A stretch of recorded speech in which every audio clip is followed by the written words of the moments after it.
Hi, I'm Robert Unetic, and this video is on leave restriction letters and how to handle them. Below is a date showing the last time this video was checked for accuracy due to timeliness. If someone just forwarded this video to you, see usstewardadvisors.com for our disclaimers regarding that you should use this information as suggestions and not legal advice.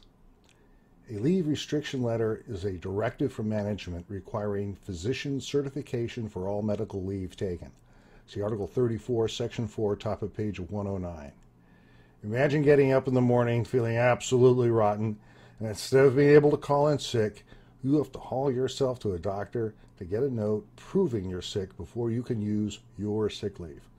Further, imagine if you have young children who get sick all the time, and instead of letting that child sleep, you have to take him or her to the doctor to certify their pain. Never mind the co-payments involved. The leave restriction letter is a very draconian tool used by managers. In March of 2013, IRS revamped all of the IRM concerning leave, and nowhere does it give guidelines on these letters. I've seen it used as a harassment tool, and once in place, it can last for 6 months. So when you get notice that an employee received an LRL, you immediately grieve it. The manager has fired the first shot, and you need to start a defense. You file a streamlined grievance. I have suggested wording for the letter at the U.S. Steward Advisor website.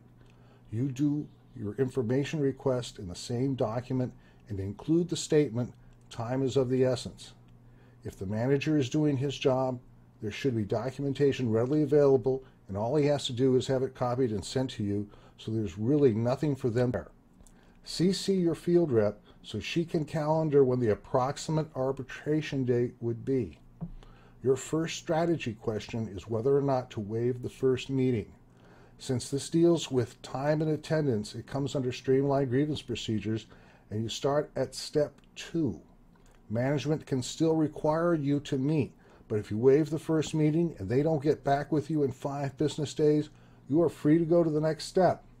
I pulled this on a territory manager who did not want her director to know how she was harassing her employee. I had it going straight to the director, and the TM was willing to concede a lot. So the downside of doing this is that you don't know management's case until the 3rd step, and you can't set up any defenses, so it's risky. Once you get the evidence file, go over it with the employee. Inquire of the employee as to why the manager has done this action. You don't want any surprises at the grievance meeting. Determine if the employee has a chronic condition which you should motivate him to get documentation. Determine how credible the evidence is in the file and how credible your employee is. Inappropriate leave taking does not benefit the union. If mitigating circumstances exist, work with your counsel rep on ideas other than an LRL that will achieve a positive result without the employee having to see the doctor for every cold. If you have a case, go to the initial meeting with the following objectives. 1. Refute every alleged improper sick leave claim you can. 2. Determine how management came to the conclusion that leave was abused. On what occasions was medical leave substantiation requested and not provided? 3. Was oral counseling given and what was said? During the meeting, you will state that you will submit a written memorandum summarizing the meeting. I always script out my grievance meetings. I read the script and note any interactions with management that occur during the meeting on that script. After the meeting, I change the script to a memo. It's the only way I have to record an accurate record of the presentation of the grievance. Whether or not you have the employee speak is up to you. I generally don't unless there is a factual issue to be detailed out or the employee is going to fall on his or her sword, but that is for another discussion on grievance strategies.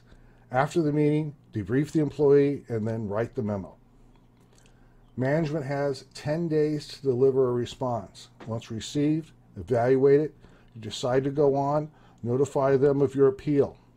In writing your appeal script, the first words out of your mouth is that you are incorporating the memorandum written at the Step 2 grievance. This saves you from repeating everything at the Step 3 hearing, or at least writing it again in the Step 3 memo. However, do note any changes in position if new facts have come to light.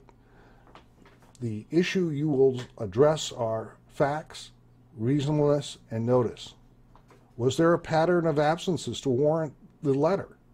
Was medical certification for leave requested not provided by the employee? Was the counseling adequate?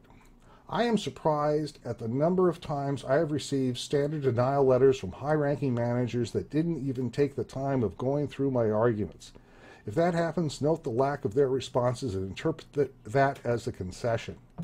When you are finished with the meeting, state that you are sending a memo with the union's position. There you have it. After you send the memo to the Step 3 official, send a copy of the stuff to your field rep. You want to keep your field rep in the loop because as soon as it is denied, you want your rep to file for an arbitration hearing. The arbitration hearing will be telephonic, so having your written memos will make it move quickly and efficiently. I hope this video has been helpful to you, and please post your comments below. Thank you.